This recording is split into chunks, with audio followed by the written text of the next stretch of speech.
is with a heavy heart that I'm reporting that we believe there is one fatality that is potentially related to the storm that happened in the Dixie Highway area. Louisville Mayor Craig Greenberg spoke late last night after the storms moved through. As you just heard, at least one person was killed in an incident believed to be related to yesterday's storm. This morning, we're working to learn more about exactly how this happened.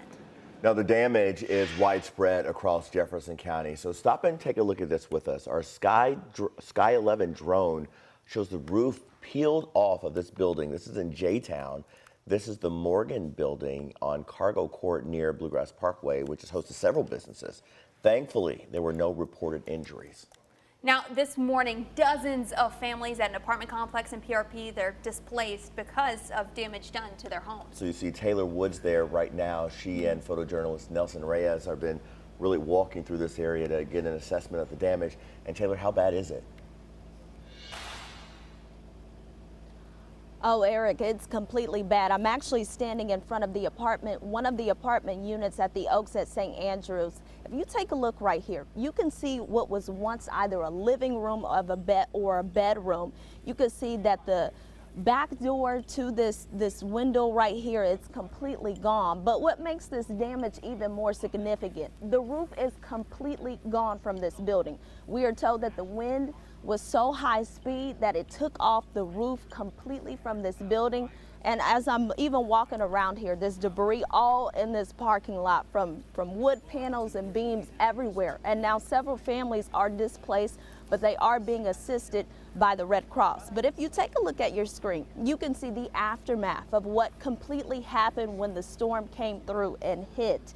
We can tell you 20 people were displaced when storm winds ripped off the roof of one building and brought a tree crashing down on the roof of another. The leasing agent for Oaks at St. Andrews said the two buildings contain a total of 32 units. Listen to how one neighbor describes what happened when the storm hit. Shingles started flying everywhere. The wind was literally taking my daughter, like literally taking her. So I had to run in the house, and then by the time I came back out, everything was literally, it was gone. And we also spoke to other neighbors who say they were trying to help each other when the storm hit, and one of them spent the night working to connect those people with the American Red Cross for housing. But as you've seen, the damage just isn't contained to this area. Coming up in the half hour, I'll show you what other residents around Jefferson County are dealing with this morning. Eric and Haley. Solid reporting. Taylor, thank you. I want you to take a look at this now from Euclid Avenue, which is, Haley, just about a mile from Churchill Downs. You can see the winds knock down a tree onto a house and a truck in the driveway. That's, you don't want to wake up to that. Our crews were able to see where the storm ripped the tree up from its roots, and in several places, actually. Right. Now, another big issue that people are having this morning, of course, power outages. Yeah. You can see we've got down lines. We've got whole posts just leaning over onto businesses, onto roofs. This is pictures all from along Preston Highway. And of course, we did talk about this too. That little flash that you're seeing, that's windshield wipers. Windshield wipers. Right. Well, and look at the direction those power lines are laying. Yes. Had they gone the other way, that could have ended up right on cars in traffic there. Some of those down power lines were against buildings, as you saw. Now, the area that's experiencing really the most of the outages, at least that we've seen in our area this morning, is in the southern part of the city. Right now, there are a little less than 10,000 LG&E customers across Kentucky with no power.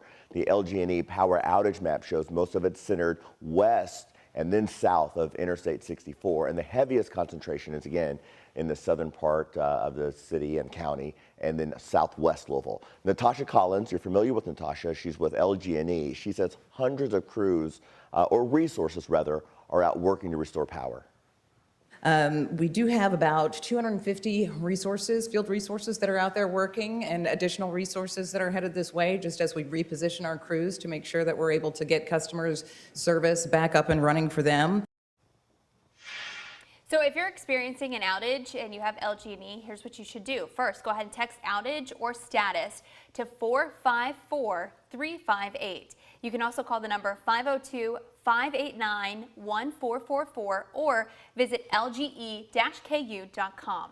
Now remember, you should never touch a down power line. They can remain active for days after they've been downed. The storm is just another reminder, and we've had several reminders in recent weeks of the importance of having the forecast on hand all the time, especially when the power goes out. Remember, we continue to broadcast through the WHAS11 app and at WHAS11.com because we know it's our responsibility to get you information, but you got to meet us halfway. You have to have the apparatus to do that, and that's the WHAS11 app.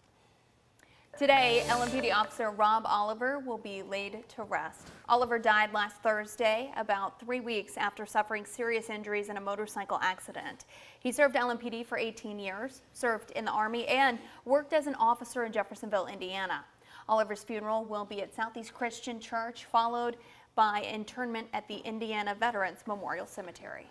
Colleen, drastically different temperatures this morning than what we saw yesterday at this time. Yeah, we are definitely slightly cooler. Yesterday we were almost in the 80s. Today we are slightly drier, have that wind from the north. So no severe threat with these storms I am tracking right now. Moving through the central state of Tennessee, going to clip to the north in our area. I'll show you which areas are in the path of this rain coming up at 6:15.